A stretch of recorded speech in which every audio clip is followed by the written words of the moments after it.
way to the train station, but I wanted to get this center for the sale of what looks like banana leaves. But this looks like a place that's become the center for today. How often it meets, I don't know. And then there are these very curious fruits or whatever they are, some kind of melon it looks like.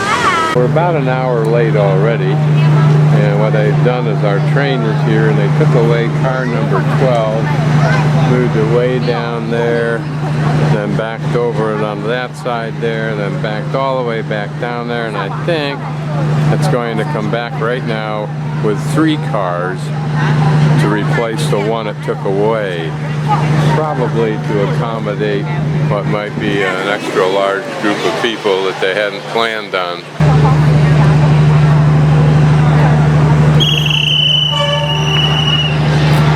So we're probably about an hour late at this point in time as we leave Danang for Hue.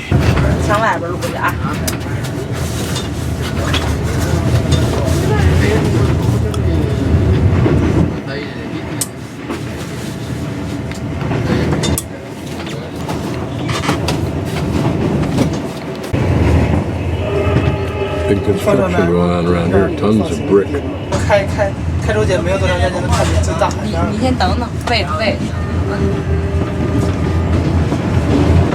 Coca-Cola plant. You know, I don't like big cities. I just like Mainland.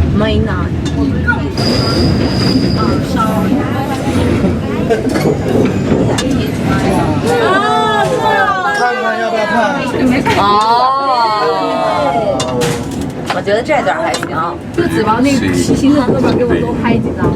他要把群那个收费啊，老路可能就人家开车的人就不会走这个路了，你坐车还有那种什么资源啊，你看那个云关，别的可能都是烟雨什么，在社区，反正走。这边海水为什么颜色黄呢？特别大，特别好。我去帕蒂亚也是住3日。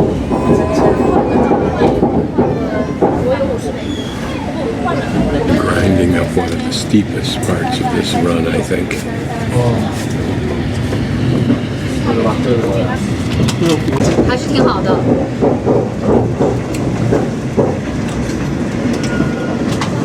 I wonder if that's someone's home or a weather station or something like that, right on, almost at the top of this range.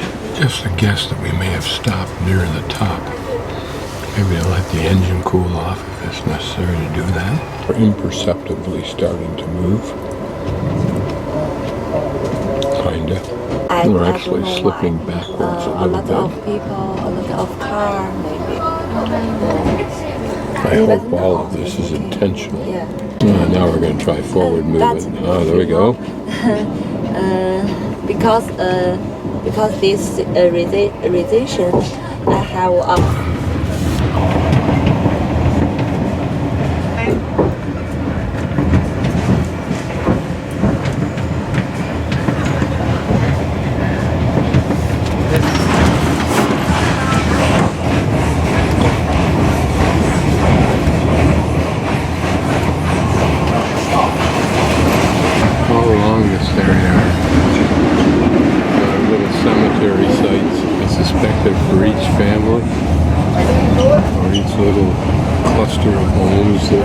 have each cluster of rice paddies. This is one of the main elements of the citadel on this side of the canal, and it's the beginning of a big celebration, probably prelude to the Tet. And so far this celebration night includes this entire park area on the way down to my hostel. This is my hostel room, single room, in Hue Nino hostel, or guest house, in Hue, Vietnam. Very nice, $18 a night. Outside of Hue Nino Hotel, hidden down a very tiny alleyway, In fact, if you go on Maps.me or Google Maps, you can't find a direct street to it because it doesn't list these alleys. So I actually had to phone them and say, come and get me. If I had kept a wary eye on absolutely every sign I saw, I would have found it right off the bat, but my maps were telling me I needed to go farther. Down there, going left and right, is the main drag coming from the train station. You take a right here just before you get to a bridge. Zoto restaurant. Here you'll see the sign, and also the sign for Four Seasons. So just for the record, it's the street just before, as you're walking down that main road from the railroad, you encounter this causeway across this body of water. It's the first and only one you'll encounter just before you take a right. I mean, just after you would have taken your right. Actually another river, if you will, or something like that, that ties into the huge moat that's around the large major part of this area that we're going to go to now. Here are the temporary night residents of the tour bus traveler tourists, and one of their buses, and the shtick that makes them think they're experiencing Vietnam. Here we've entered the park that runs along this moat, if you will, probably a mile down to the train station, almost continuously, but not quite. Hey, we're looking at the Lonely Planet map. In the center right, where you see a couple of circles, the top circle is where my hostel is, and at the lower left, where it says National School, to further left and off the map, just a little ways, is the train station. And it's up along there that that park that I just described exists. Across this channel, which is actually a giant moat, is the complex where most of the city lives and has lived for eons. And you'll notice by that inner line of water that that's where the moat was, or is, along with towers for defense, etc. And then inside that is what's called the Citadel, which is that area that I've marked up with lines and arrows to show the route we'll take today. But if you can extrapolate further from what you see here on this first moat, where number 13 and number 11 are, you'll see that this goes around all the way, and so that that distance goes well off the map. There are the tourist boats. We're going across the water. As you can see, they're very ancient, out of extruded aluminum, and you cannot come anywhere near these boats without having the touts come at you to rent and go on the boat for an hour. Developed a strategy for dealing with these pests, and that is I just put my hand out with my facing them and upright, basically like a cop would saying no. Very obvious to me that there are boats. It's very obvious to me that if I wanted to take a boat, it would not be hard to find one to take. It's a pretty park. Exactly the kind of thing that I think cities of this caliber should have. There's a pan across this waterway, which we'll walk across one of the two bridges going to it. You can see that beyond that can be a considerable area, and that's what we'll be exploring. Of course, if you wanted a slightly more realistic and authentic experience, you might go on one of these boats, which are made of wood and probably considerably older. The aluminum ones you saw are designed principally, I'm sure, for the tour bus people. We're gonna cross the bridge behind me now, but this gives another view of this esplanade and the park that runs alongside this body of water. Now, if you really want an authentic experience, you figure out how to talk yourself onto one of these boats when it's going across. This came from the right, and I'm just panning across this corner because the area that we were looking at and we're visiting goes off to the left now, right up there. This will give you a hint as to the scope, and I'll show you the map in just a moment. So these are the two bridges. Recognizing that these are the two bridges in the view you just saw, and this is just one portion of one side on this map, doesn't include what's probably at least half again as much, if not 3/4 of again as much area that we're actually going to be visiting. So it gives you an idea of the scope, geographically, physically, of what we'll be visiting. Wise or fortuitous, for whatever the reason it is, that the leaders of this city, this country, have wisely chosen to protect the most ideal areas for relaxation and for tourism along the waters by converting it all to parks, or keeping it all as parks, as opposed to selling out to the highest bidder for waterfront property, eliminating the masses. You just see what a lovely, simple park this is, particularly for the people who live in this major section. Here is part of life on the river. A man or a small family has brought their boat up underneath that piling for the night, and the dog faithfully watches off the stern. I assume that that canvas area is where their sleeping quarters is. We're walking down the park from that first bridge in the upper right, center, Truong Thien Bridge, and down along the water edge. When we get to the other bridge, we'll cut inland and work our way over to number 11, which is one of the entry gates. But perhaps first we'll wander down along this side of that moat to 5, so we can get a video of 5 from the outside, then go back and enter in through 11, or maybe through 13. Both of those apparently are entry gates. Simple but very pretty landscaping, even though it's a rainy day, with appropriate oriental touches like our naga and our pagoda-like pavilions. A way to dramatize the reverence for this old tree. And notice the whimsical light fixtures. Probably some firewood.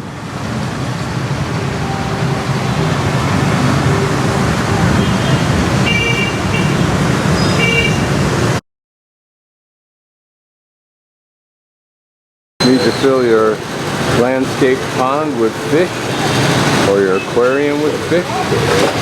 There's some basic ones and some very pretty ones.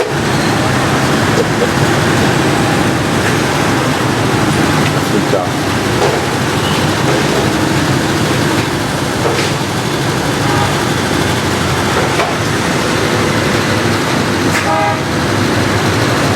I had to walk back through that park to get out, and then cross the street, took this first street going towards this moat. Here we are. The pan of this moat, as impressive as any fortress system I've seen anywhere. Probably bigger than anything I've seen anywhere, unless you want to include the collective lengths of the China Wall. Homes and businesses line this tranquil setting, just a block away from the chaos of the main street. The infrastructure of the sidewalks, etc., is all complete by the government. This is a person's home, wide open to the world. Doesn't even appear to be a shop. Most of these are homes and shops. Looking more closely at the wall, you can see from the indication of that brick lying in a pile there, and then the coloration differences in the wall, that restoration is ongoing. It's a pretty heavy load. So this is as much a village community as any village that we're way out in the Tules, a long ways away from a major city.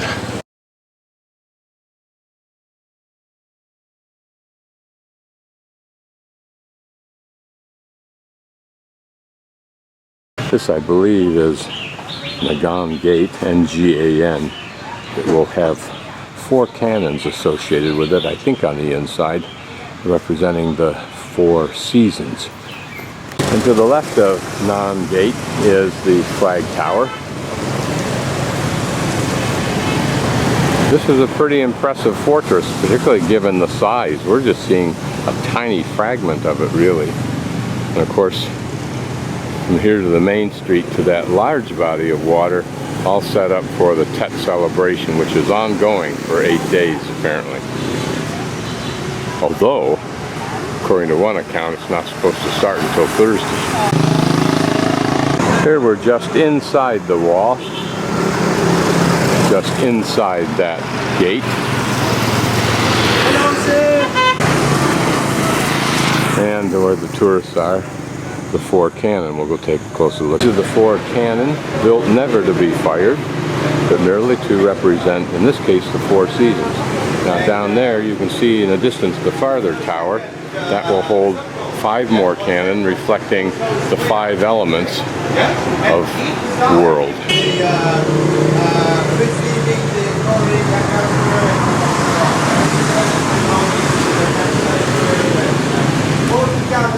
We've entered through gate at number 11, and we'll move straight forward towards the next moat, if you will, of the citadel, what's called the citadel, that large square area, right directly where 12 is. So that should be over there. So I'll just pan this inner moat that surrounds the citadel, which in itself has a rather lofty wall, not to mention that entryway that we'll go into.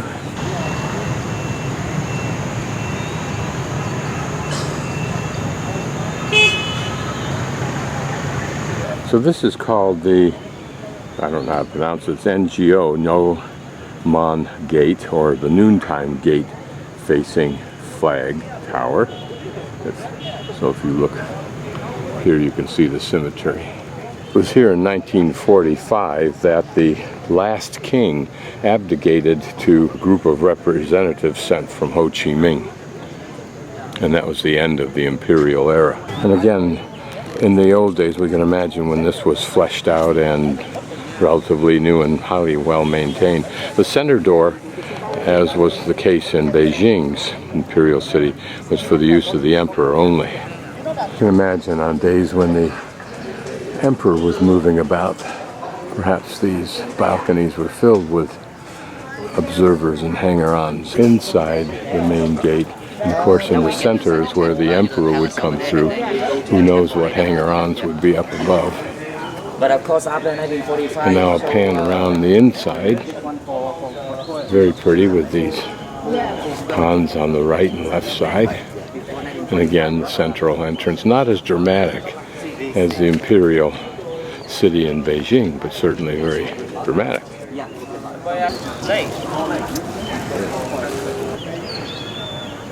Here we're approaching the Tho Palace of Supreme Harmony. Notice that term, Supreme Harmony, used in the cosmology, if that's the right term, of the Chinese and I believe the Japanese. One of a matched pair on either side in this patio before we go up the steps to the palace.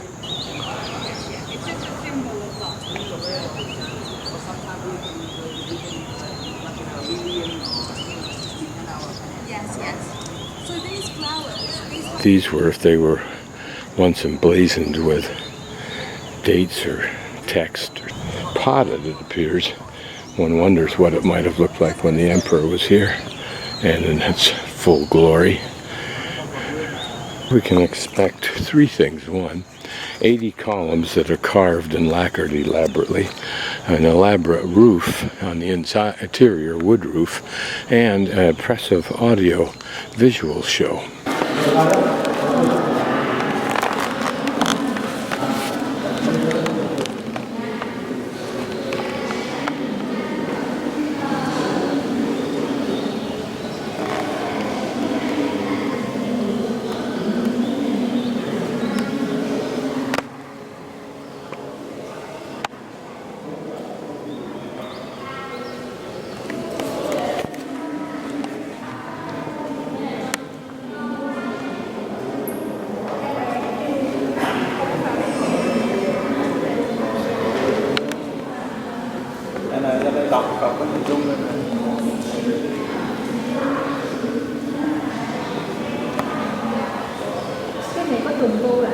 Có.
Here's some of the carved and apparently lacquered, they don't look at, columns. The carving and the stone behind looks relatively new. It may not be, but it looks like it is. Just a pan of the detail on the outside of the building.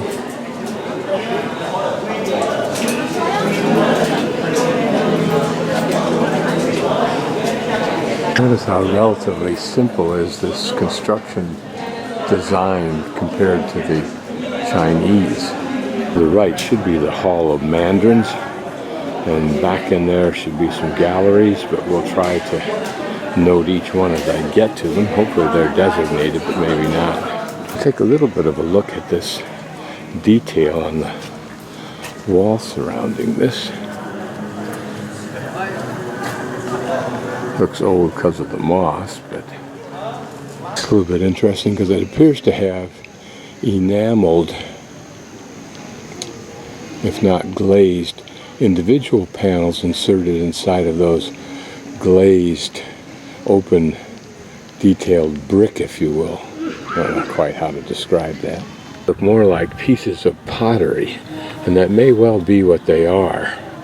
I remember in Bangkok, Thailand, across the river was this huge stupa monument whose decoration was principally old cups and saucers and fragments thereof.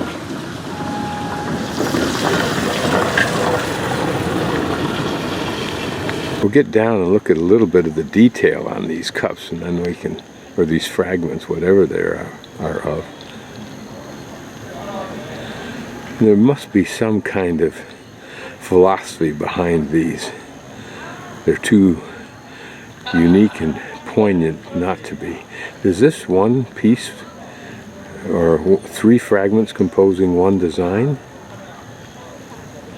Here looking out to the great expanse of grounds to the side. These lovely entry columns that are not maintained, but they have great detail to them. Maintained in the sense that they're covered with this black mold. I want to look up on the top peak of this, which I think is the Hall of Mandarins. And this guide has a loudspeaker.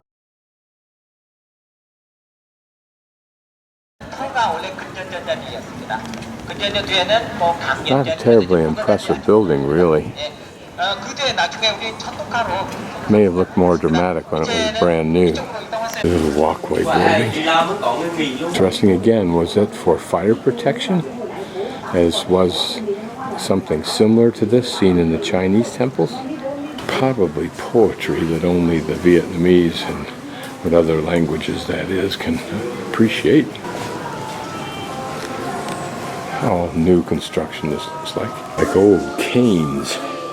They're heavy, whether they're antique or not, I don't know. It's like they're heavy, made out of ivory or something, or stone. Very pretty, very detailed. It's sitting just outside this shop, so I can't tell whether it's an antique or not. I suspect it must be. I think this is the Hall of the Mandarins restored.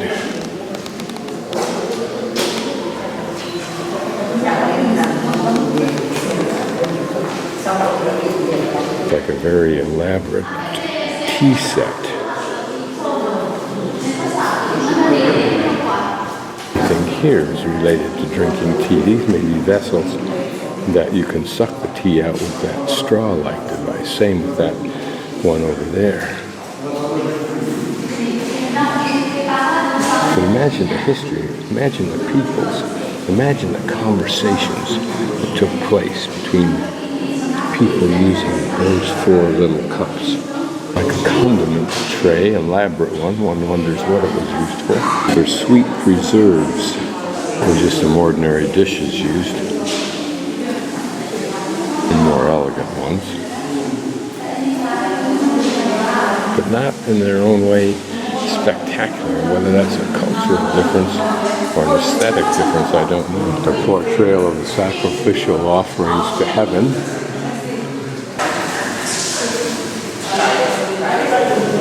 Some old photographs depicting events, honoring, commemorating, entreating, giving thanks to the gods, of course, through the emperor, who quite fortuitously presumed that he was the connection to the gods, which is standard religious rhetoric.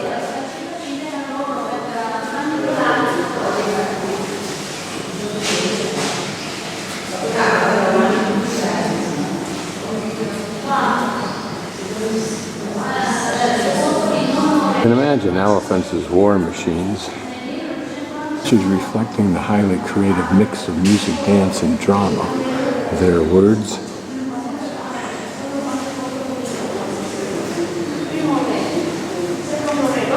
The beards are interesting, particularly if they're actual. From this viewpoint, they almost look like they're put on with pens, but maybe not. It's interesting how a person could spend their life just analyzing the cultural nuances of mix of music, dance, and drama. Costumes.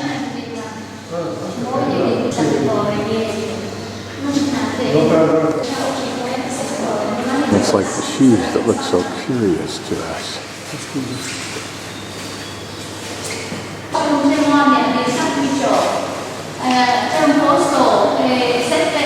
Piano is interesting.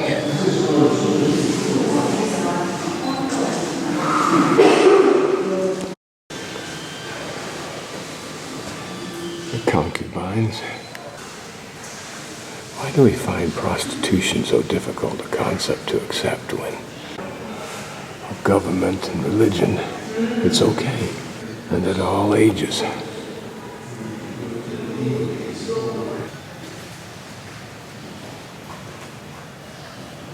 Dynasties all over the world seem to be more like a social, cultural Swiss watch. All intricate, precise pieces moving precisely and boringly consistent. And I think Victor Hugo describes in one of his books the rationale behind a populace's acceptance, even the poor of France, the acceptance of the wealth of the upper class and its immutability and justification. Pictures of the counselors of the monarch, one can only imagine the Game of Thrones intrigues conjured up by these men.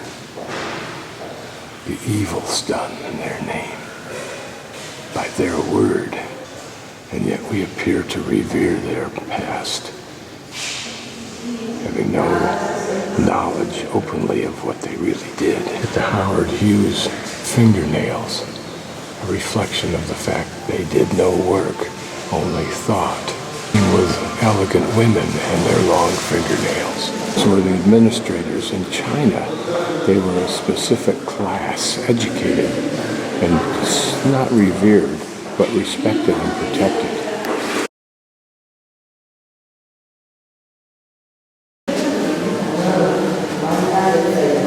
The eunuchs, of course, for the protection of the inner circle of concubines and their exclusivity. Something strangely overburdened looking about these pictures of elephants, particularly this one on the left.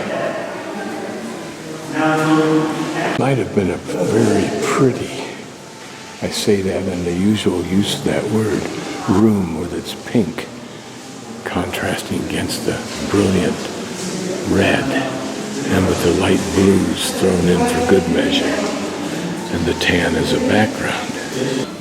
And if this were really the Hall of Mandarins and this is where they worked, then they might have relaxed out on this balcony in this kind of tranquil garden setting. Very pretty. It looks like enameled or ceramic window piece. It allows light and a little bit of view, but still obscures. It's this lovely pedestal for this tree. It certainly appears to be intentional. Was there once a greater tree in there?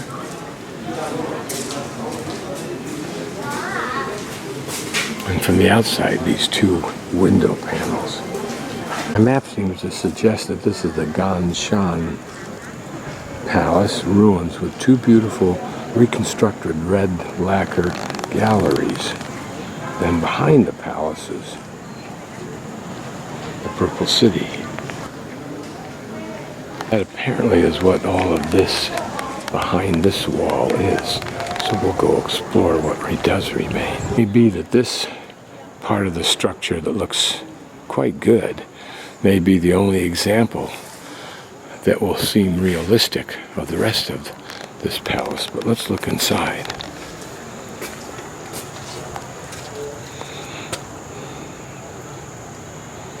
Certainly a large complex.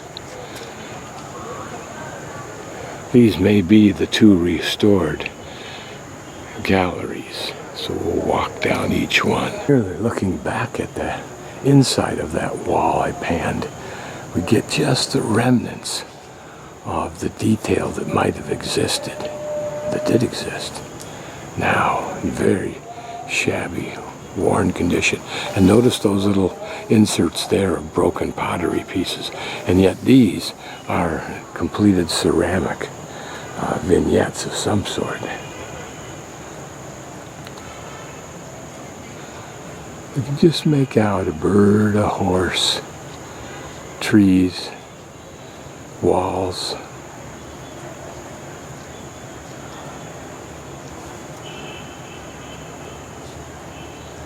I'm looking down this end of the gallery into that building structure that we saw on the outside of the palace, and maybe those were the two main entry points. It is pretty, it is dramatic, in a somewhat restrained way compared to the Chinese. And imagine how important these doors were in providing airflow, but in also giving a view to what might have been equally impressive structures out there in that area.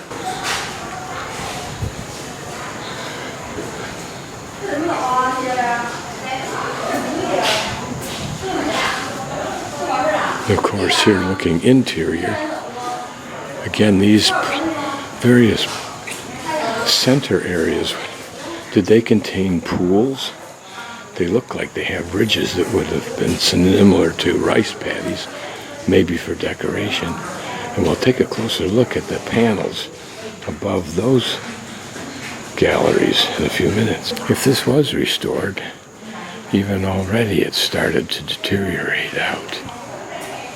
Is that an outer wall or a series of enclosed spaces? Somewhere, I believe, I have to look and see. This was either old residences or gardens. Gardens would make sense from the viewpoint of beauty from this building. The exterior of the galleries that we've just walked down, And of course, it looks like there was some stairs may just be access to a little plaza or garden area. Gallery looks like it's under reconstruction. This portion being reconstructed is recessed back. It's thinner than the other two ends of this gallery. This is a case on that side, which looks more complete than the side I'm walking down. Now we're in the far section of that gallery that we've been walking down.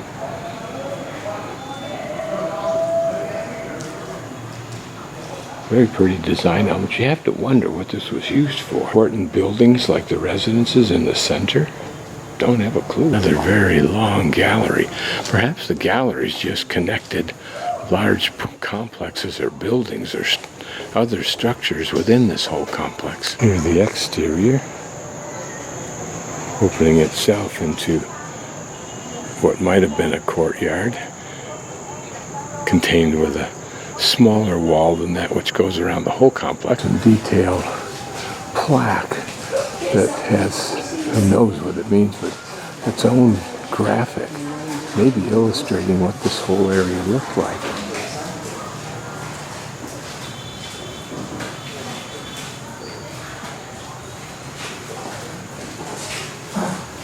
And I see walls, but nothing that seems to suggest a gallery. I wonder if these are original or replicas of such devices that were actually in situ at one point. And why would they be showing those buildings inside this complex? This one interesting because it seems to portray a large ship moving on waters. Maybe,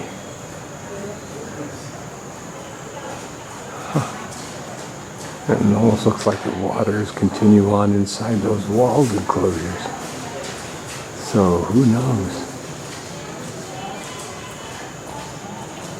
Maybe it's not meant to depict something actual, but something fanciful.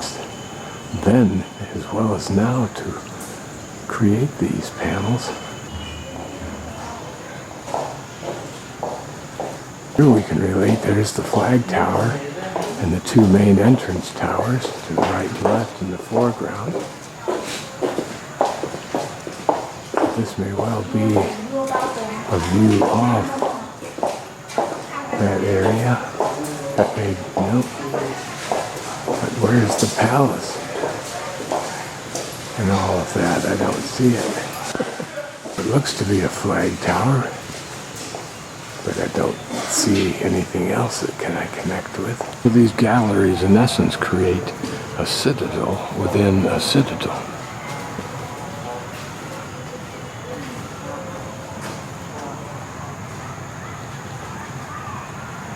But here behind it, two pavilions and another raised area that we'll walk up to. Landscaping with 4 turtles. Apparently back in here, that's construed as the citadel within a citadel. And that may be some of the walls we saw earlier, although I can see nothing that relates to what they're talking about. Except where that man's walking, behind him you see walls. If that is the case, and if that is the purple Forbidden City, that's where the emperor lived with his concubines and eunuchs. Walls that we're looking at here that go perpendicular to the direction of those galleries, could that have been part of the citadel within the citadel? To the left here, other than the carved detail itself, just slight remnants of the color. Hopefully someday this can be repaired, but it's in good condition, so it should be an easy fix.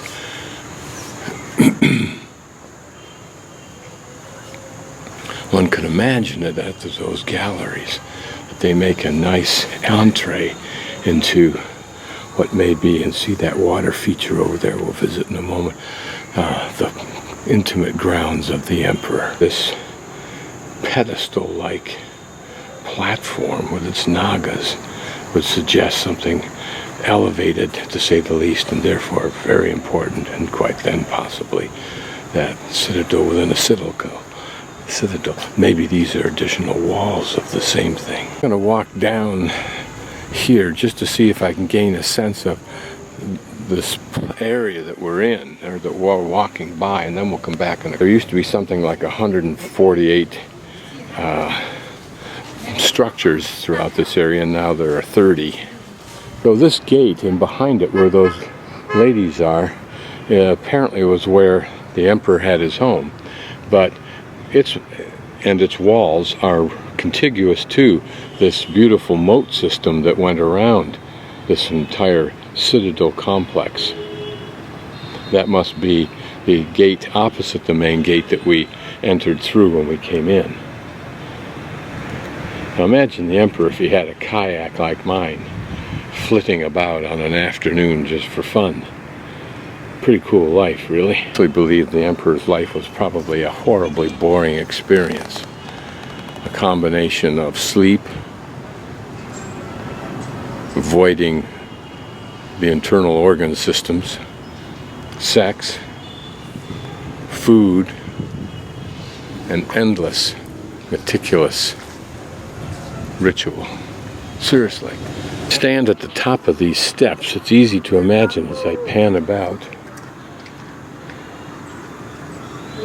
that there were structures here on the top of this pedestal overlooking those beautiful galleries. You can see the remains of tile work on the floors, as well as the wall remnants. Amazingly tall people that exist today. The garden with probably water features, noticing at least 3 stairs there, another stairway here, probably quite elaborate with nagas giving access from the home into that area. It would appear to be most obviously a water fountain with some godlike creature on it, looking very Greek or Roman or something like that, as well as a little pond right in front of that, a small reflection or lily pond.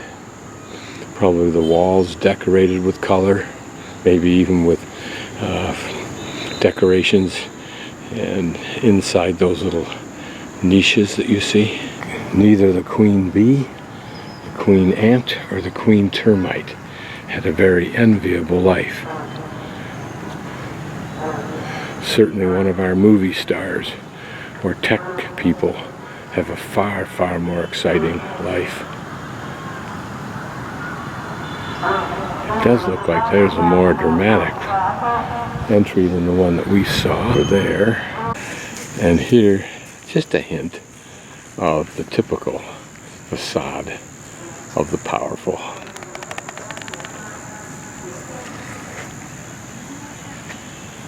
My guess is these were simply guard post buildings. If there were any perk of being here as the emperor, it would be access to and use of these pretty grounds in this waterway. And like the Chinese emperor and empresses, did he have a means of scooting about in some kind of water boat? I'm pretty convinced he did, simply because of those wharf-like stairs over there that gave him access to a boat. Whose residence this was and why.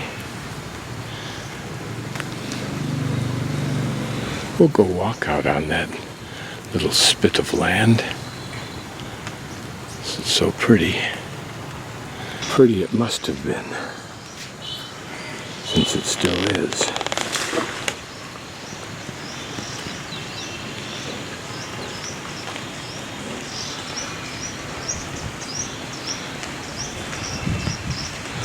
Got startled for a moment when I heard something jump in the water. Got a feel I'm going to have to reconcile my orientation. Those are the 2 galleries over there. These are immediately behind them.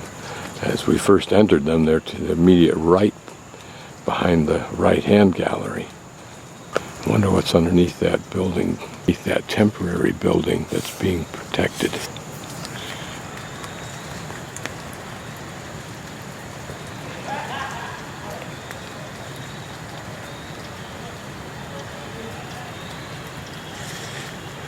Somehow I have a feeling all of this is part of the emperor's immediate area. There's a small shrine building. And leading from it directly down this set of stairs to the water. Certainly something took place here. Ceremonial, cruising. Well, imagine the emperor ambling about on this walkway as I am alongside this water canal, contemplating, if nothing else, which concubine he intended to ravish that night. Certainly these two mounds held something of importance. And there it looks like another small gate, at least into the emperor's area. Notice another access to the water. If nothing else, it was a great place for courtiers to roam about. Hard not to imagine little boats putzing about, intrigues, assignations. Could this pretty little gate tell us? From the pond, I'm going to explore this other side of that complex, this other gallery. From here we look the full length of this, what appears to be fully restored gallery.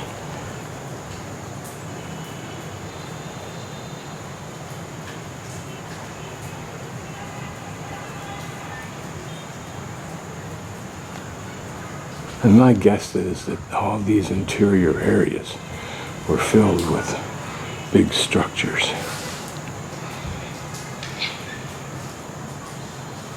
Here's a photograph, I believe, of that lake from one viewpoint, probably from the viewpoint we were standing at, looking across Knockditch Lake to Tai Bin Pavilion area.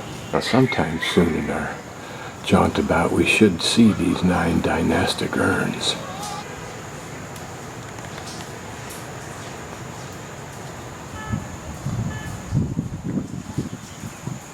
All these pictures may be of structures that no longer exist. The Ngan Gate that we first entered. It'd be interesting to look closely at the videos again and compare this older picture with the present.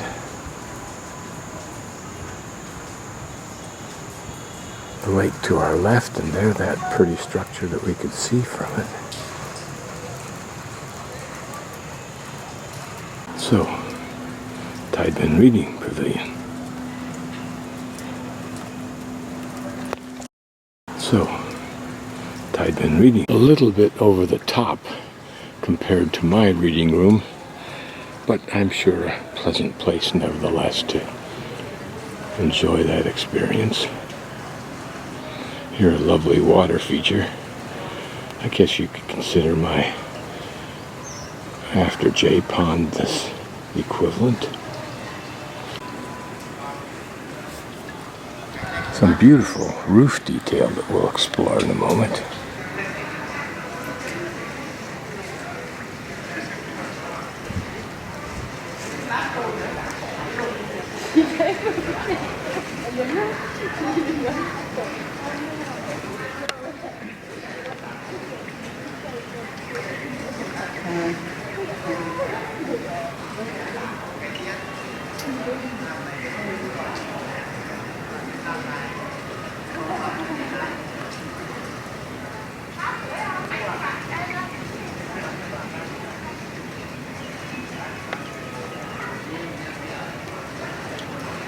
I fear that a lot of this detail would detract from my reading experience.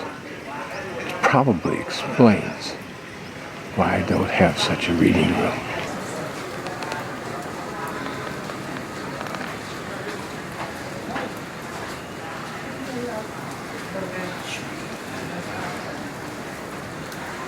Impressive. In all seriousness, I do lament the tremendous investment of the people's resources including the equivalent of their sweat that went in to grandize one man.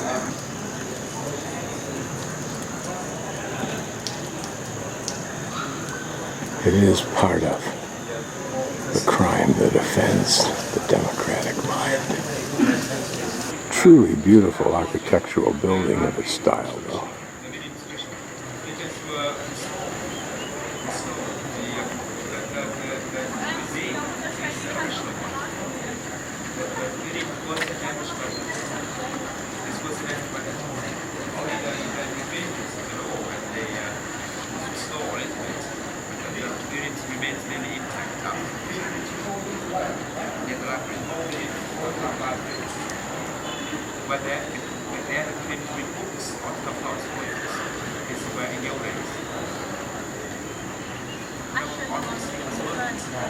Area out behind that's either new, restored, or mostly remnant of.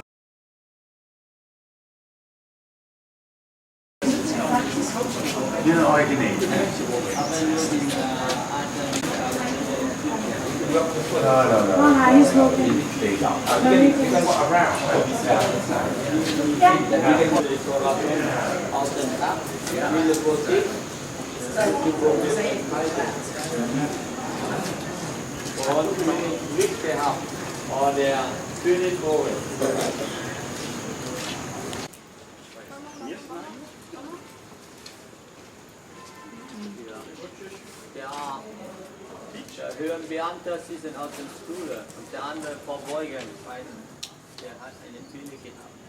Muss tot betroffen.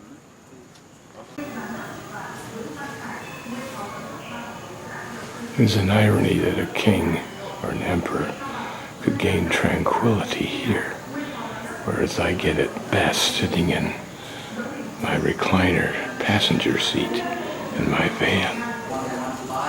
This has all been restored many times since I think 1830 when it was built. Of course, the Pepsi machine is one of the more recent innovations. Another set of those canes. Reasonable price, they can say, well, you can buy that, no problem. And another set of galleries and small walls is this structure being restored. So somewhere there is, I think, the name of whatever the structure is that's being restored. Pictures are all about the tradition of education and examination in the early 19th century, 1802 on up through 1945, probably very much patterned on the Chinese, from what I can gather. And it's just interesting here, photograph on the left of successful candidates attending a royal banquet, and then successful candidates returning home to pay thanks to his ancestors after achieving academic honors and welcomed by villagers. These interpretive signs are all blow-ups, if you will, of the original documents that were created memorializing either students or those who were in the system and moving up through its ranks, memorializing those events in their lives. Interesting that one I was reading had an implied long-term historical threat. It said your job is to create examinations based on regulations, and if you fail to do it correctly, such will be written in the history books about you. What this building is that we're approaching right now. Hopefully we'll find out in a moment or so. Here behind the gallery that was on our right as we entered that complex is this raised water feature, lily pond. This may be a model of the structure of the main palace at a scale of 1 to 10.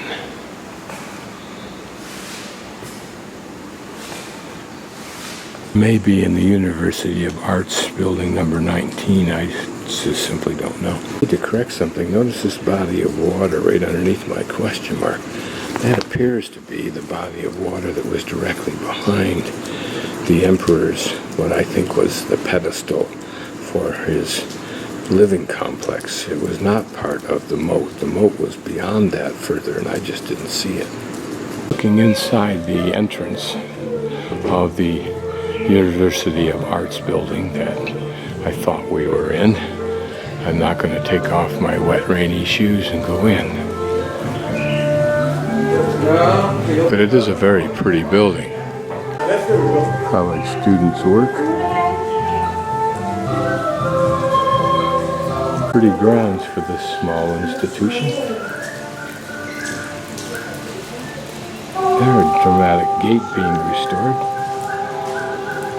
Don't know what this old decrepit building is. It's to the east of the University of Arts. Down there is where we videoed down here from the back of the Imperial Palace and before we entered the Hall of Mandarins. And there's our main entry gate, and there is the flag. Somewhere down here to the left should be the walled complex of To Mieu, M-I-E-U temple complex ruins. The guide and some others are walking this way. We'll try this direction. We are now about to enter into this compound. The layout of it here. Never mind, this is only the temple. It's a walled complex. You can see the wall over there, and we just entered through a gate. Is all that remains of this, except for this restored building. Here's something that's always fascinating. Those remnants that were kept of the buildings that fell. And again, notice that most of the color that we see here, and probably have seen in most of what we've seen, has been from broken pottery shards. Notice here that this pot here is reflected in this item, as is it over there and back there.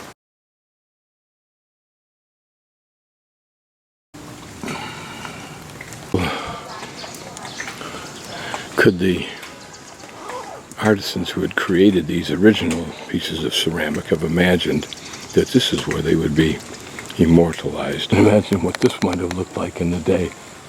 And why did that one plaque survive so pristinely in a state of restoration?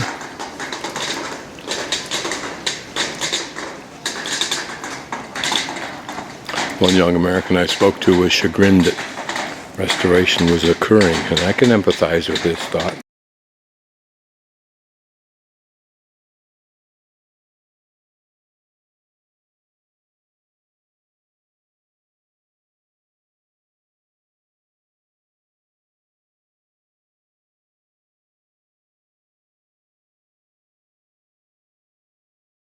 Somehow he felt restoration was a violation of the truth of the past.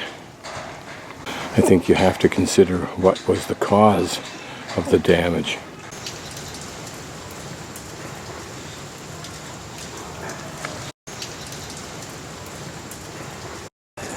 I'm going to try and get in really close there and see if we can see if that detail is also created from pieces of pottery, and it appears that that's the case. Ironical that I did not notice that until today.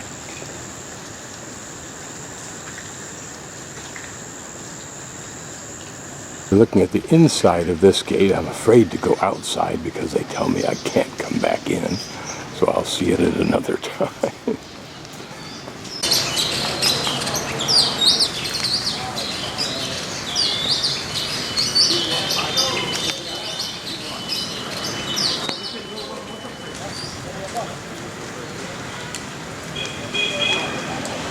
That was the gate we just visited and saw the inside of. This is a very pretty little building right next to the one that's not restored. Not very pretty. Now I'm going to walk all the way from the southeast corner past the back of the main palace to the southwest corner to look at the last site.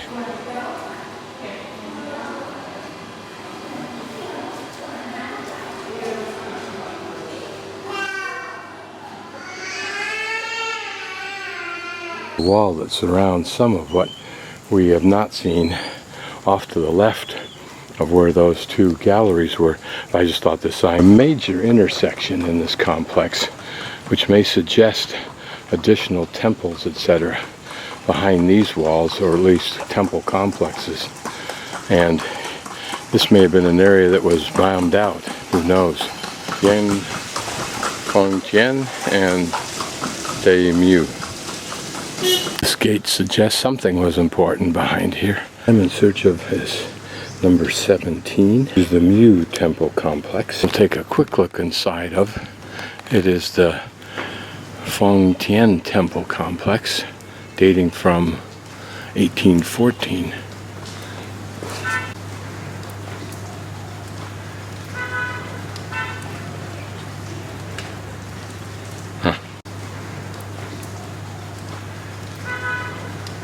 Still just a little remnant of color from what might have been painted on there. It's too bad that can't be restored. Now this wall is designed to block your view, even though you can enter. Well, from here we can only imagine what might have existed before the 1947 war. It's interesting to imagine what was in this landscaped spot at the time. Perhaps that tree? Not that horse, which has something wrapped on it. Here's the To Mieu and Hue Mieu compound. Diagram. One was the temple gate, and the pavilion number 2. 3 was the temple. 4, temple's gate. And then a bunch of other stuff. No, más cerca.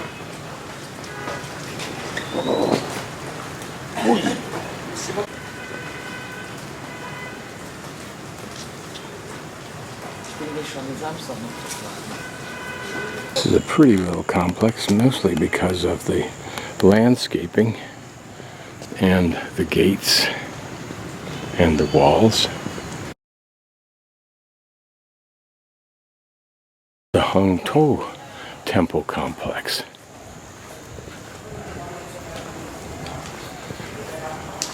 Looks very old and authentic, and hopefully it is. Impressive gate, and more behind that.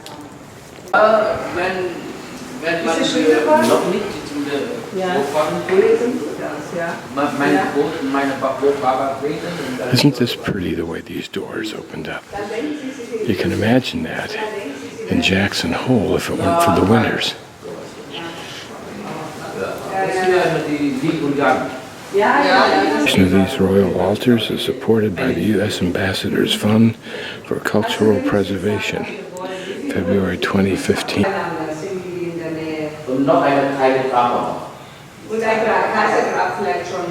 You wonder what these tables were for. Did people sit up there?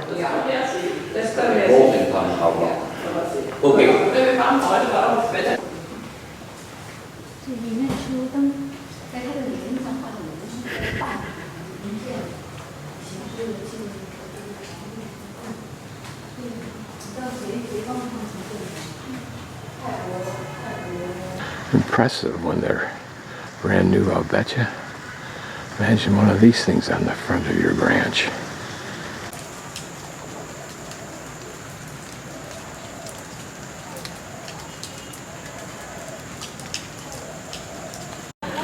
Another complex. Some interesting detail on this one that we have not seen before. The fish. 2 layers. Drain the water as well. Yes. An impressive complex. Particularly curious about that old building over there. We'll go look at in a few minutes. They put it there to protect it from the rainy season. Now here are the 9, I think, urns dedicated to each of the emperors. the biggest one to Emperor Gong or Long, who was the one who first started this dynasty.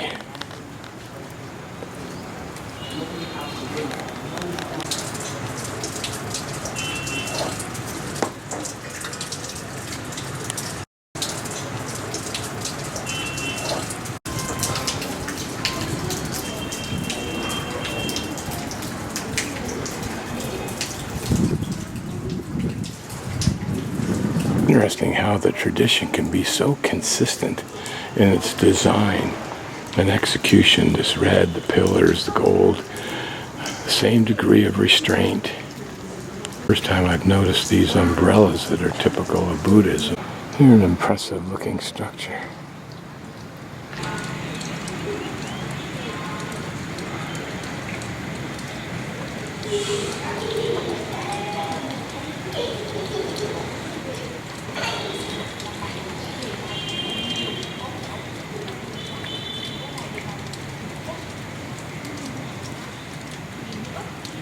Here are the two folks that were in my compartment on the train coming up from Danang. They're from China. She is a teacher, part-time. You'll notice there looks like a telephone booth. I think contains a naga, a unique way of doing it. And there are the urns we'll take a closer look at in a moment.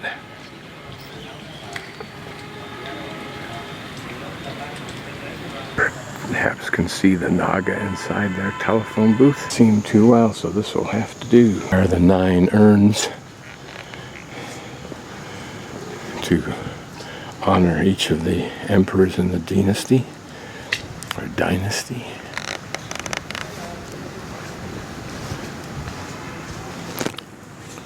Now it said the biggest one belonged to the Emperor Long. I'm assuming that this is bigger than the others. Yes, it is a little bit.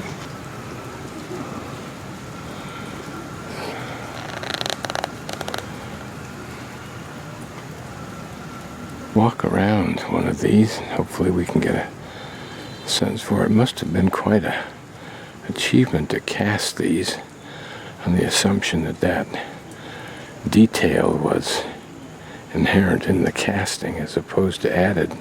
That seems to be the case. I wonder if each little vignette on each of these urns was a special relationship to the individual emperor. The sun, of course, epitomizing the emperor's connection with the gods and all power. You really got to wonder what was it like to wake up in the morning and look in the mirror and go, wow, I'm a god. I'm looking at a god. I am a god. I usually look in the mirror and go, God damn. This building particularly lovely because it's wood. Haven't seen such beautiful wood, or wood at all, in this size since, I think, maybe Laos, for sure Myanmar. When you realize everything used to be in wood, even the most original of temples. It's fun to see that form. Maybe someday they'll restore that vague, diluted wood pattern. Notice how this door is held in place and then rooted in a hole at the bottom, as often is the case. This kind of gong, it almost looks like a stone gong. I think it is. We have a very pretty stairway going up to the next floor, but notice that the railing, consistent to form, is a naga. Notice also how that step is held in place, but the rest are not. So that's probably this one and the one at the top. Note by its position on that wall. So that those wood panels are carved on both sides.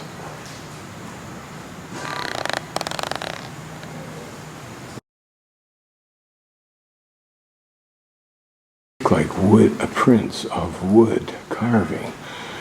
It does represent boats, which is apparently a reflection of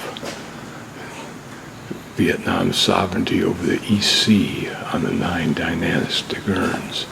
See, those is on the Urns. We'll go take a look again. Now the same thing here. This is an estuary, Tho Ninh estuary. It's a pretty gate. It'd be spectacular when it was new. Some more representations, symbols of their sea power control. Take a look at them. Some represent physical areas like estuaries and so forth, maybe seamount there. Others represent, of course, boats.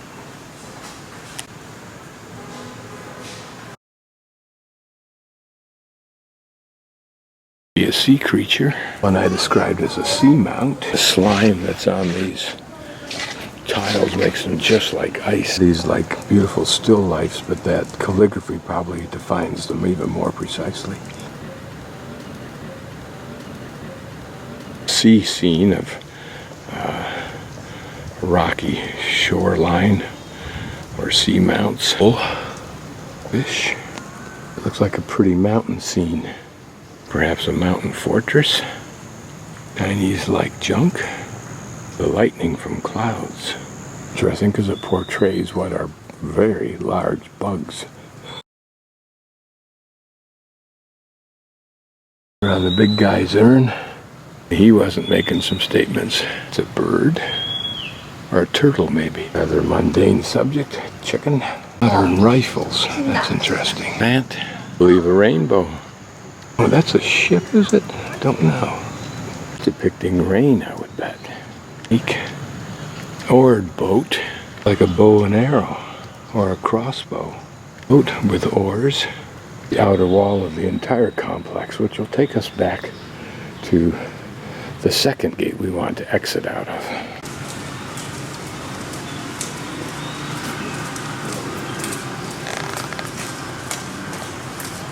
A couple of interesting characters at the side. That looks like the half bird and half lion somehow.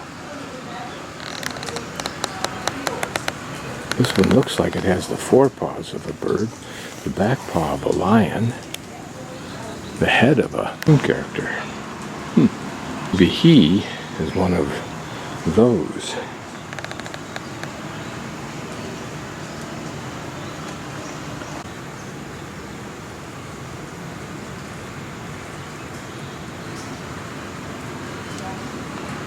An abandoned something or other, a tower on a corner that you can scramble up on, although it's dicey because it's wet.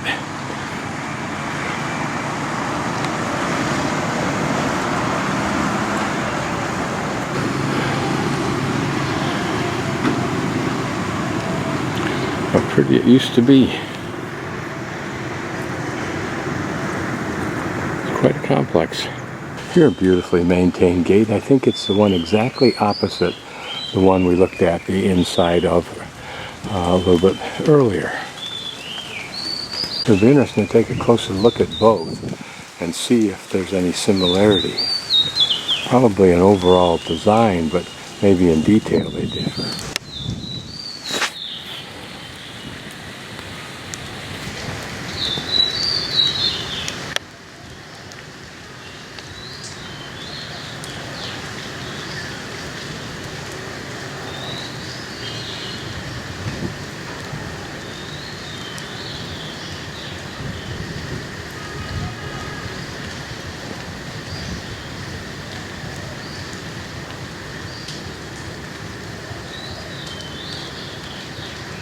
I think we are now at one of the main gates that sits on halfway on one of the exterior walls.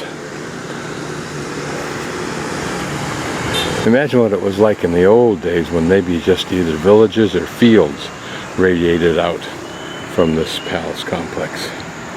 Be one of the residences I was trying to find. Looks like it's been converted into a restaurant or something, but very pretty, particularly with this waterway that they have.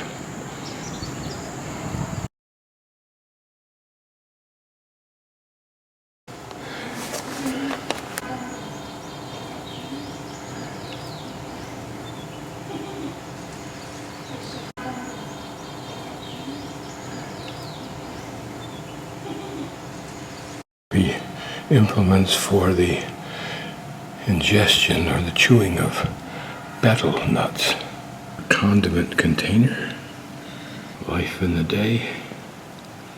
Looks very sedate from the pictures, doesn't it? Hope it wasn't that way. Rather simple, considering how expensive was this property and how important the person probably was. Undergone many restorations. This tile work probably one of them. Elegant outfit.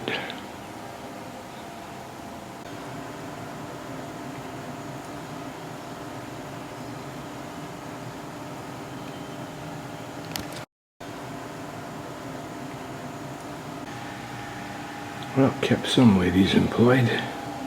A little walkway out to the island before it got submerged.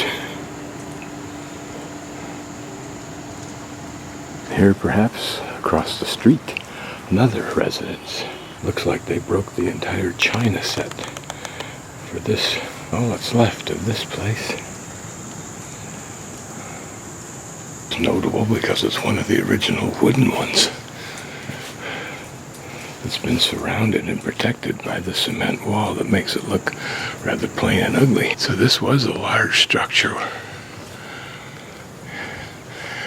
don't think they used the upper floor, though. I mean, they never did have a floor, I guess. The man have ever imagined that one day his house would be surrounded and protected by a cement wall. Rest of his complex.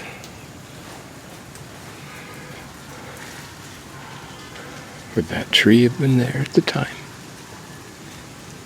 His own galleries.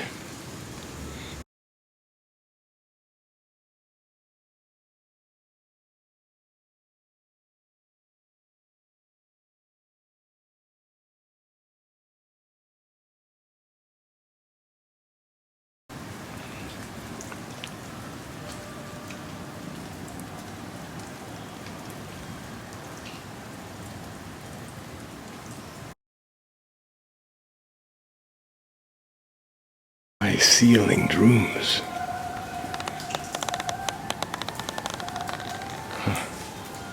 Certainly a pretty part of the complex, wasn't it? Wow. Now this would be a reading room.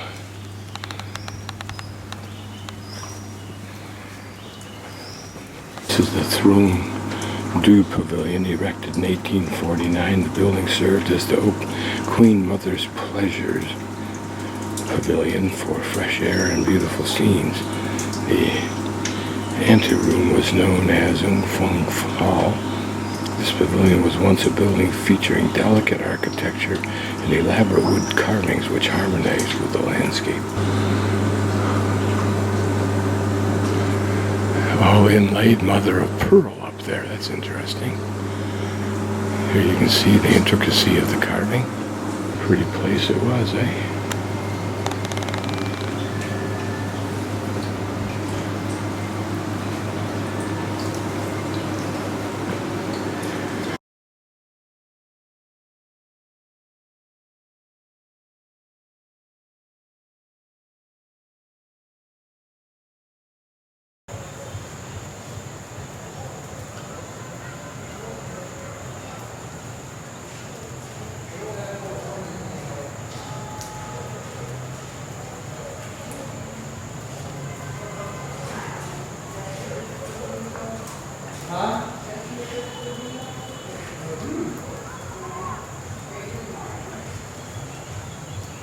Now backing my way out of the entire complex in the way that I came in, past the palace, and we'll go to the right and try and go out that second entrance exit.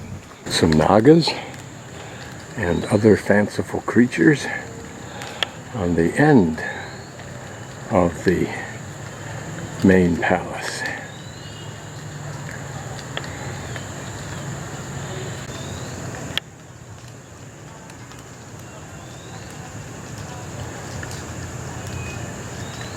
Today, I'm guessing that all of this green open space was filled with perhaps those large temple or residential complexes that we saw.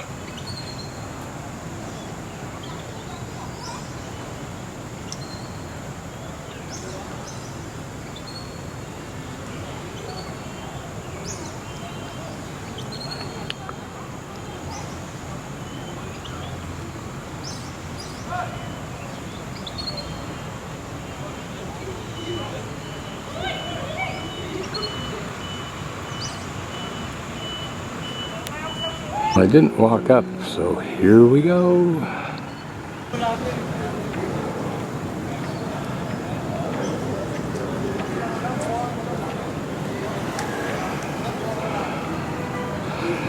Back way over there, the residences we were just at, and back all over in there, those temple complexes we were at.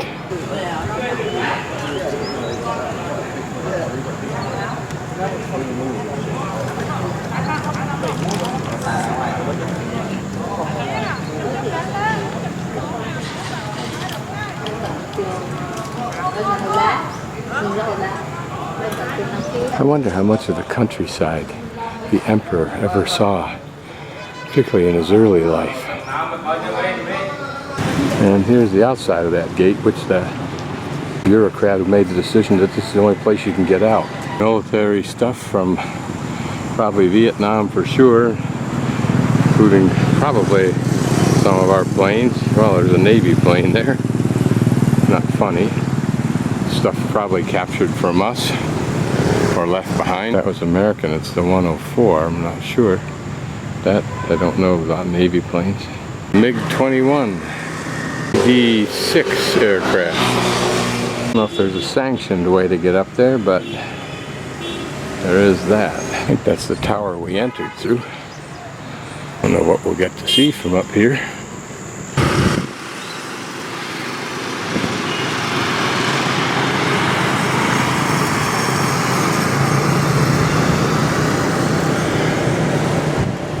Now we know what's here. Walking back to my hostel, I saw these curious devices that look like rattles, but I think they're like prayer wheels, somewhat synonymous with that, but I don't really know. Today I am making a ride along the face, or the street that goes along the face of the entry into this huge inner original town, which I went thoroughly through the other day. And we're proceeding down this long road on a good-sized bike ride, but not a great one, to Thien Mu Pagoda, as well as to see the car, or at least the site, of where that monk immolated himself in opposition to the Vietnamese War. It's interesting that with assassinations, historically they apparently seldom achieve their goal, and quite often the opposite occurs. But here was an example with that monk who immolated himself, that he inspired both sides to be opposed to that war.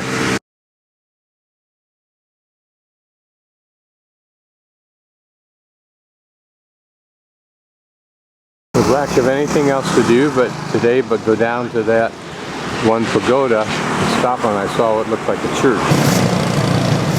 I don't see any point in going and exploring.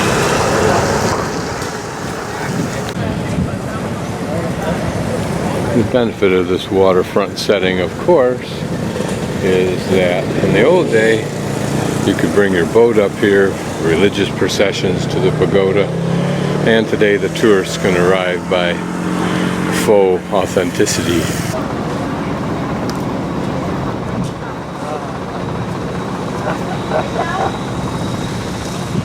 Setting that would be magnificent if it weren't cloudy.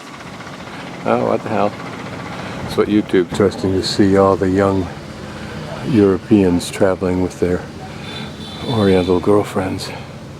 Has the benefit of not only someone who speaks the language, which makes the trip very easy, but you have companionship, sex. I guess that's it.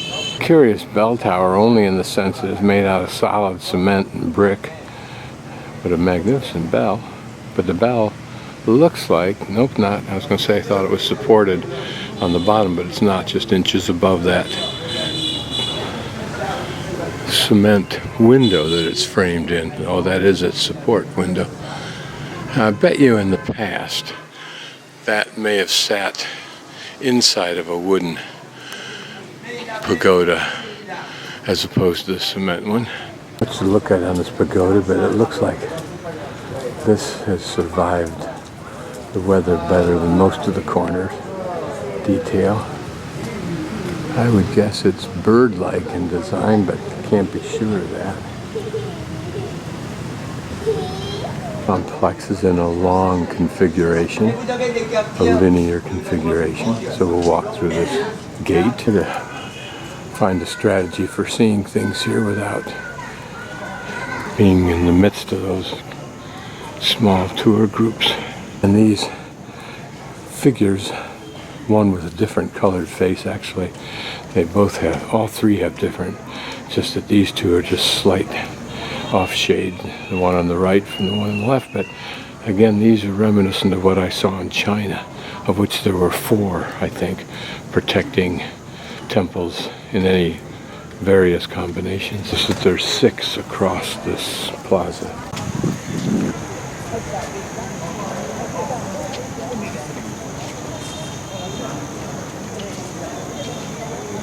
Don't see evidence of broken pottery.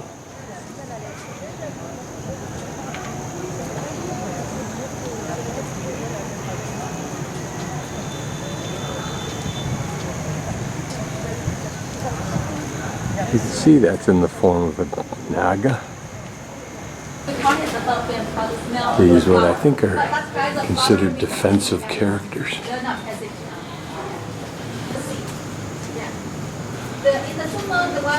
Colorful characters, aren't they? You wonder if that's reminiscent of how men or warriors or kings dressed in the day. Middle of the 3 portals.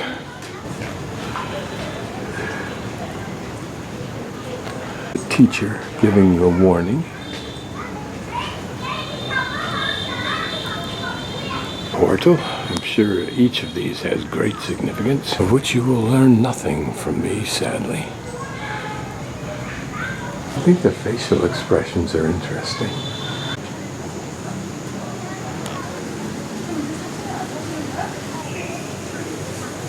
The way that hand position is saying something.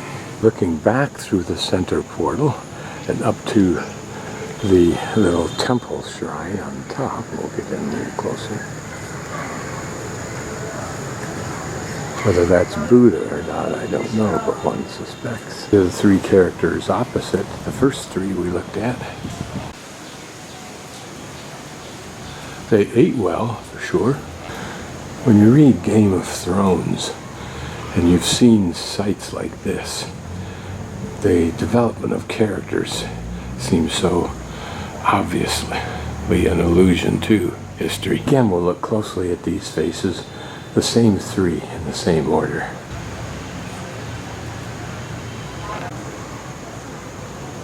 See that in Game of Thrones or in The Hobbit, it wouldn't have been hard to go back into these histories as a writer, record these characters in detail, and then just plug them in where you thought you had an appropriate match. There's a side gate.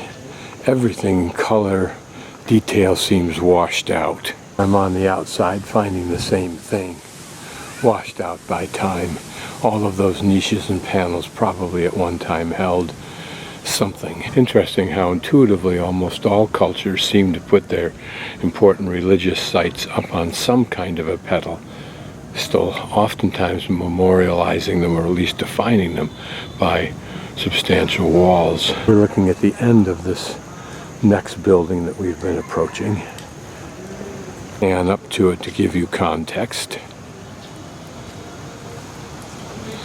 The incense urn. I will not enter with my bare feet because I think we can see everything. Looks like a gold-painted Buddha on a relatively new and modern display unit. Hard to even call it an altar. There in the back is the altar, blocked off to even those who enter in bare feet. And here a side altar. That same theme, apparently, the bright brass polished Buddha. Interesting, this face reminds me of the mask worn by the diseased ruler in the movie Leonardo DiCaprio made about Suleiman. We're walking behind that building. Remember, this is on a long linear axis. Whether this courtyard was always like this or contained a building in the past, don't know. To imagine how, particularly if you had one of these in your home, very easy to position yourself somewhere around it at different times and gain a sense of ambience from each perspective, perhaps placing yourself almost mentally underneath this little tree, where each little plant becomes a substantial bush that you can relate to, as I can those that are near my van when I park at my Arizona property. A two-dimensional painting, these give you a three-dimension that you can appreciate over time, simply by the perspective you choose each time. Imagine from here, imagining that you are a tiny little person resting underneath that huge trunk of a tree, reading a book and sipping some green tea, hoping that you're listening to the munching of this water buffalo and his companion. Notice here how it appears they're attempting to control the growth directions of this bonsai, for lack of a better term. Appears to be a rookery for caged chickens or roosters, as well as those who are not. One of two buildings, each nondescript from the outside, might be able to peek in through that partially open door.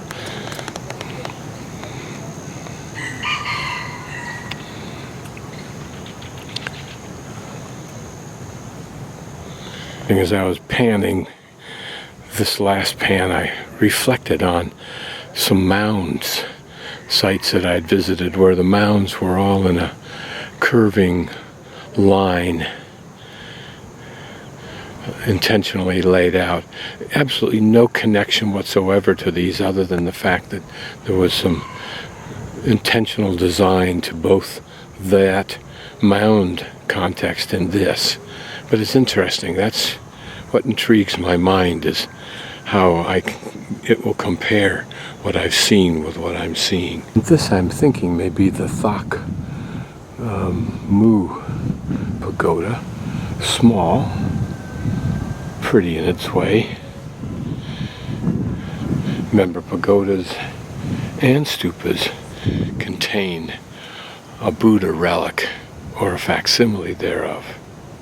Thought as I looked at this quite pristine and almost seemingly new religious site, that it's as though the penitents who come here to worship sense somehow that there's like a laser beam from their God above or gods above to this one spot, making that connection between the gods and themselves real.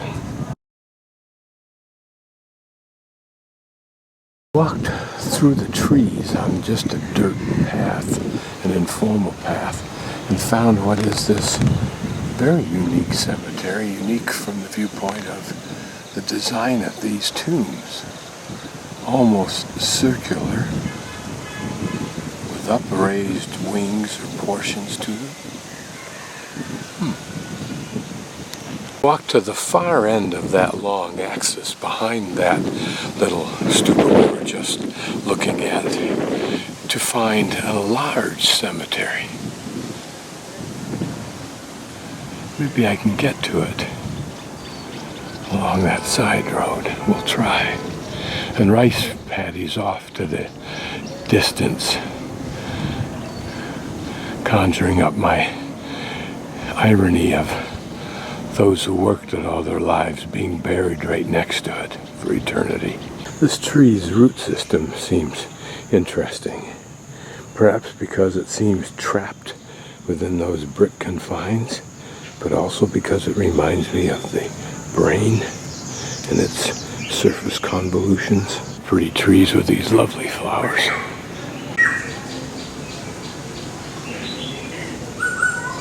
I heard that urn, wondered if I could find it. I think I have, but I won't get to see it. Interesting, these long pods. I wonder if I've eaten any of its contents.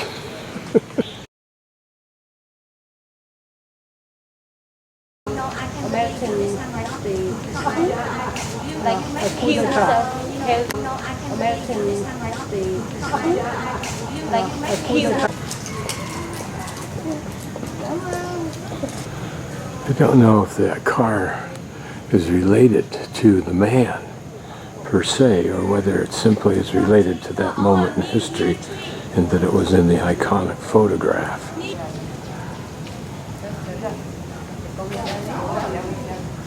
Quite clever how they've obtained a pond by having just a little ridge on that flat tabletop. Pretty little garden setting.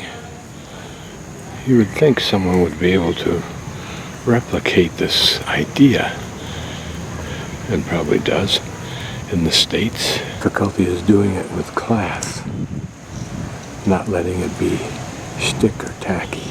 Here it's interesting how the moss filling the carving edges highlights those edges.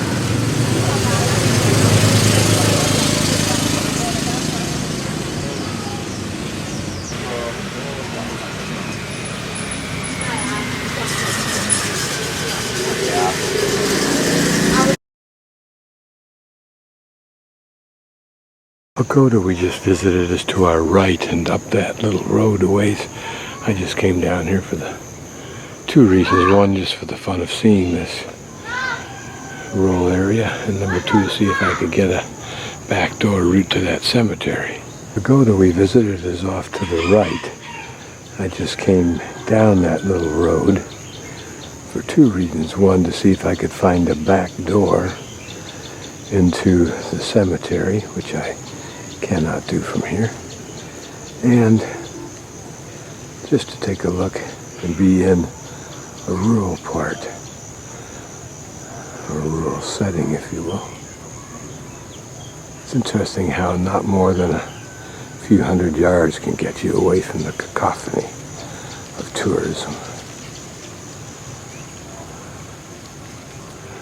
That is the end of this road. A couple of neat homes and a little temple. People have put the fruit that's still hanging on the tree in plastic bags, presumably as a strategy for getting them to ripe faster or better, or to keep the insects away like they do in China. So up there where the trees are is where that last pagoda on the long linear axis was, as we look down into this cemetery, which we'll now explore. This is our first hint as to these configurations, and that is this apparently very obvious lotus blossom, or at least a lily blossom for all that I know, with a small plaque describing who lies beneath. A cluster of smaller ones.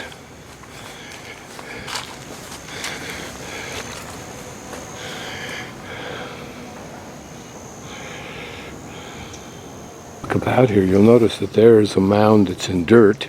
Here's a mound in cement, another mound in dirt, another, and then more monuments. My guess is that where the mounds are are monuments. More grandiose grave sites. Even this mound here has been delineated so that we who live will know that it is a mound and a grave site and respect it. Old row, and notice that they're filled in with a gravel, and I wonder if that doesn't allow for additional deposits of relatives. Here, a symbol using broken pottery. Rather large mound, but with a very modest stone. Interesting, this is an older one, of course. At least I think that's the way you can interpret that. Lumber also is a major preoccupation. Cabinetry making is a major enterprise in this very small community. But look at how that entire hillside, in fact, all the way over there to the rice paddies, all over there, one large cemetery. I wonder if these curved and multiple angles, if you will, and enclosures almost, are not a new innovation. I wonder if this is a recent upgrade. This plot, here a large one with a plaque that we can no longer read. There a square site, and there are several little cement mound caps. Curious, it has so many jaw sticks, as well as one of those coils. Stone almost looking European or American.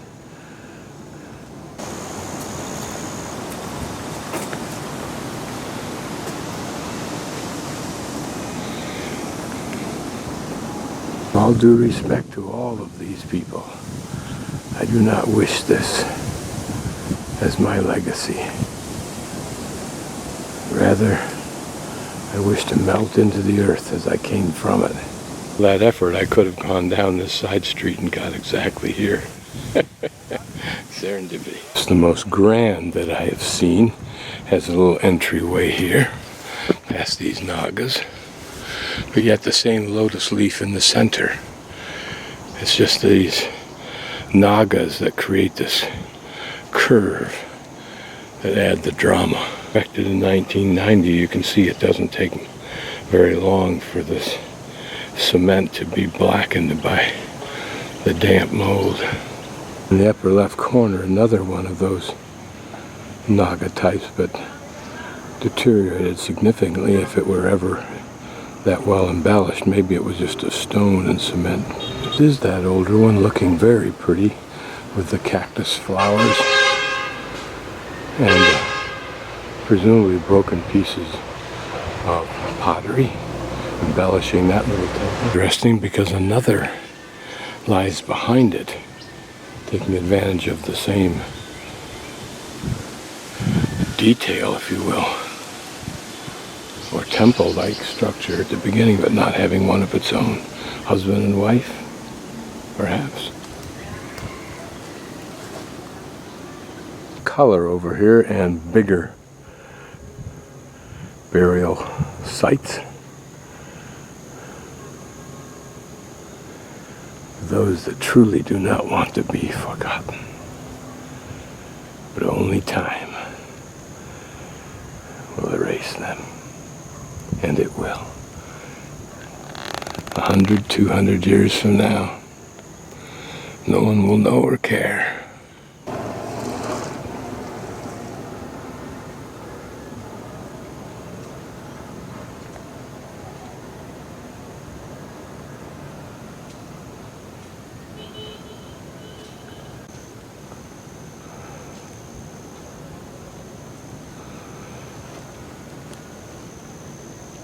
Some are simple, some just seem to flaunt the wealth they couldn't take with them.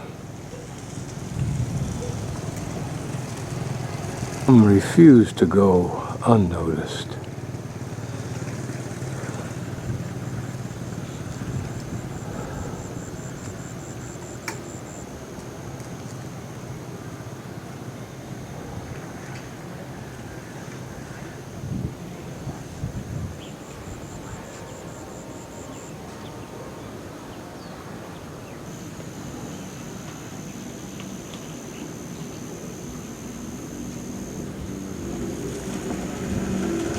deal of timber stacked along the road in this little village behind this pagoda, and even the scraps, of course, are packaged for some purpose. Nothing will go to waste, even if it's cook fires. This man's home and business is some logs, some lumber that's been cut, and what looks like some kind of beautifully carved cabinet with components of carved parts.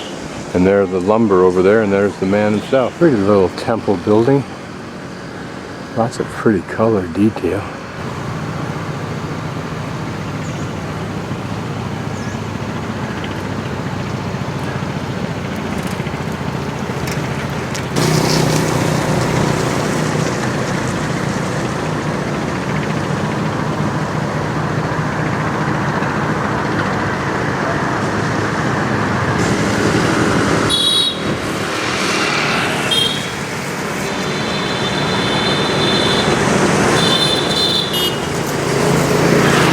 Significant bridge crossing. You'll notice it's also a site for a little local market. The railroad's right up there on the left-hand side somewhere, and I'm navigating down the street and then hanging a right, going off in this direction to a small town that has a Japanese bridge. At least I think that's what I'm about ready to do.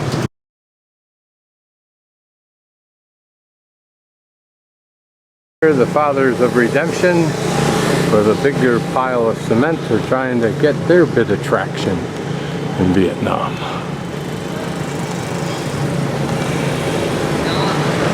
I can only imagine what it's like inside. Back there is Hue. I'll get pictures on the way back. I wanted to get out here first. And back there, probably in between that pointy tree that's by itself and the 3 or 4 rounded trees that are to the right of it, through there is the intersection that I came on. And then I've come to this intersection. The map said if we go this way, a tourist map, that eventually I'll find 2 Japanese bridges on this little path. So that's what our goal is. Once we've gone that, back to Hue. On the way the hell out here, no sign of a bridge. At least a cover. Went all the way down to the end of this road, and there was a bar with cement in it, and I made what I thought was a symbol of a bridge with my hands, and they said, yeah, they seem to know what they thought I was looking for. My biggest stupid mistake was I didn't make a picture of the map, the tourist map that's down there. Finally, a Japanese bridge. And if it isn't, I'm going to pretend it is. There's supposed to be another one, so we're looking at this beautiful bridge and panning across these rice paddies.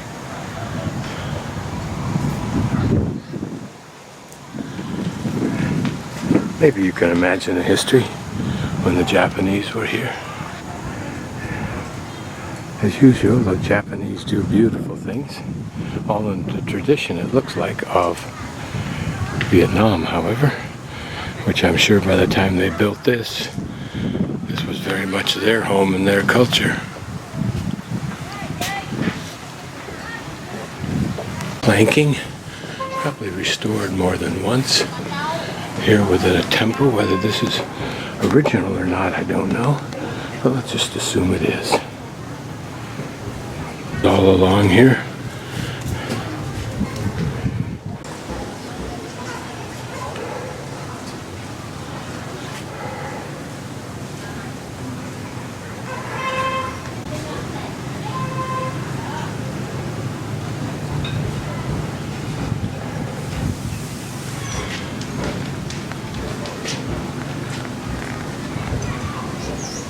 Just a pretty little scene outside this little village, where we're going to go see one of the most beautiful temples that I've seen, at least in just passing by it was. A little merry-go-round. I've seen lots of versions around the world. This is a cute little one.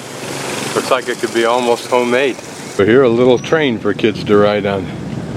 Isn't it interesting always how there is such an analogy between, a similarity between cultures. Even in this little small town outside of Hue, in the middle of the rice paddies. What can probably only be described as a duck farm.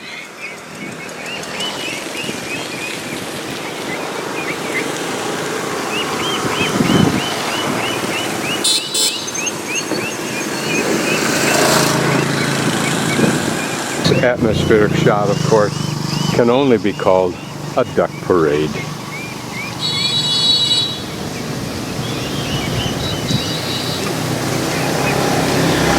And this man up here waving the branch, he's herding them, can you believe it? And they believe him.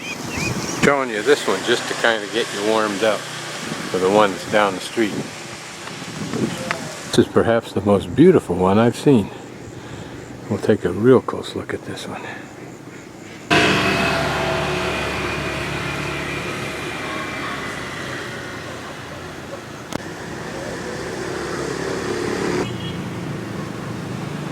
I expect that says Tran family, or Tron family, how you pronounce it.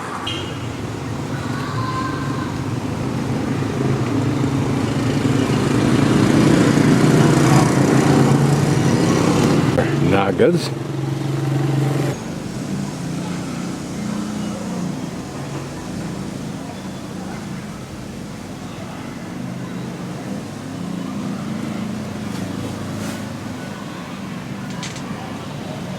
Take advantage of everything. Lettuce is planted here. Be sure there's a symbolism of this bird perched on this turtle.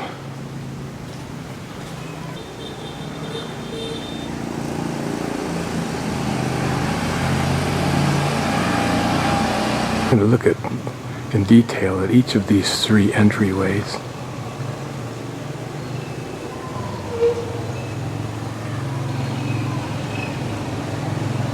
Just because they're so beautifully done.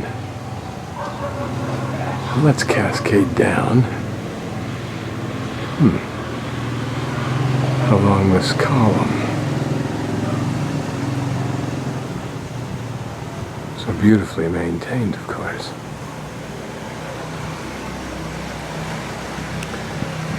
At least as Truong.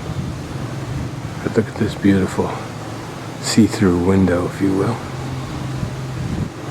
And the depiction of a naga, some kind of Buddha symbolism.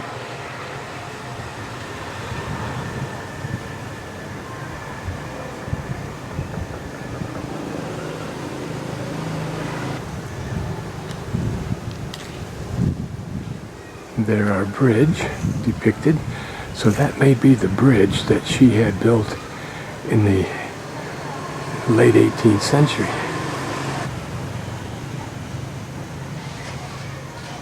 Very closely at this column now.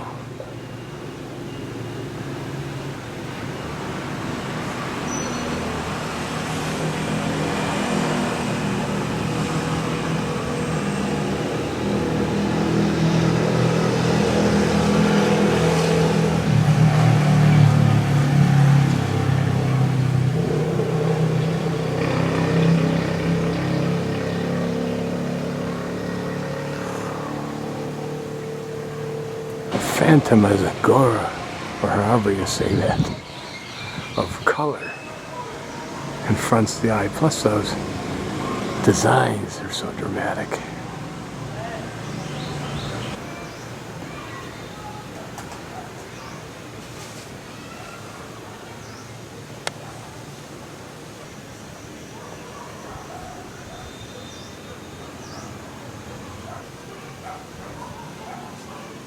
Almost looks like a horse, doesn't it? It has horse elements to it.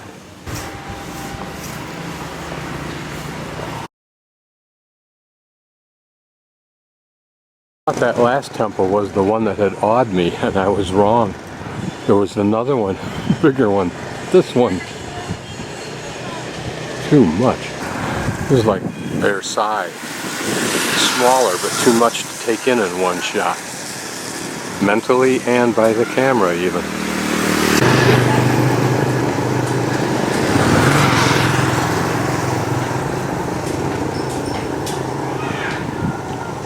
Everything about it is dramatic. Video, it becomes a real problem.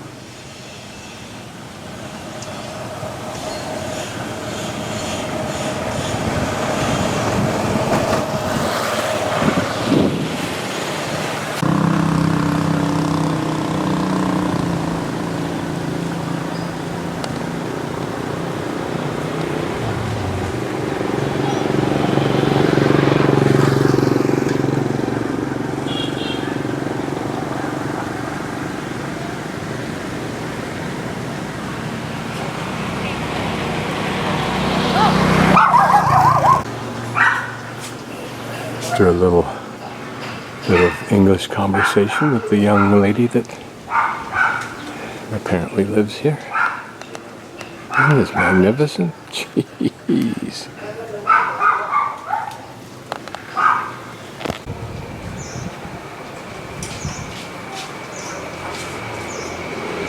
And notice the same motif, the bird on the turtle. Spectacular, but different than the last one.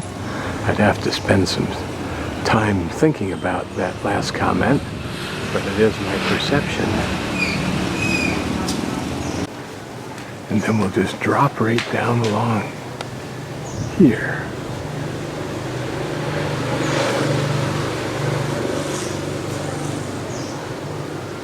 And then let's pan across, picking up those columns.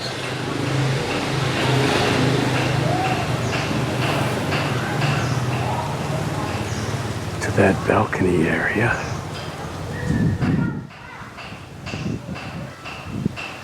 And then we'll drop down the second floor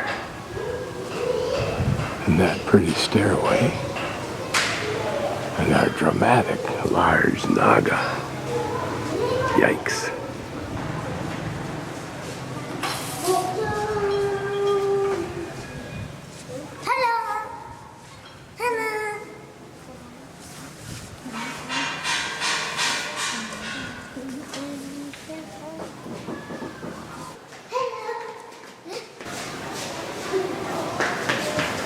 Spectacular. Put one of these in your living room, there won't be anything else to look at. Oh, shot of Naga. Just can't resist another shot of the whole building. It's just too dramatic.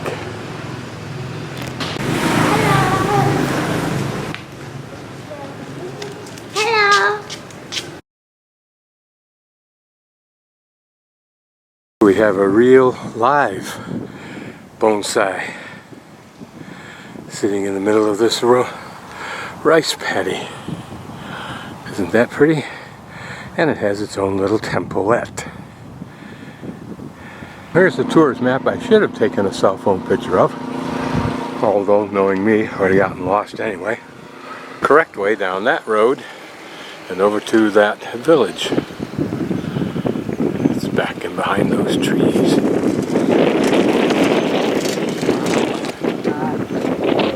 And now we're going to go back down to the road you see there, and we'll pick up a double road that is the future of Hue, Vietnam. And I think those buildings off in the distance are a precursor of what the future will hold. So this 2-lane road out to my village starts down there in town a ways and comes out here, and even now on the opposite side of the road some lots are scraped off. You can see work going on over there. This will be the future financial and corporate, international corporate center, I would imagine. And you can see that there are those companies putting up buildings on the less expensive real estate. These rice paddies, short-lived.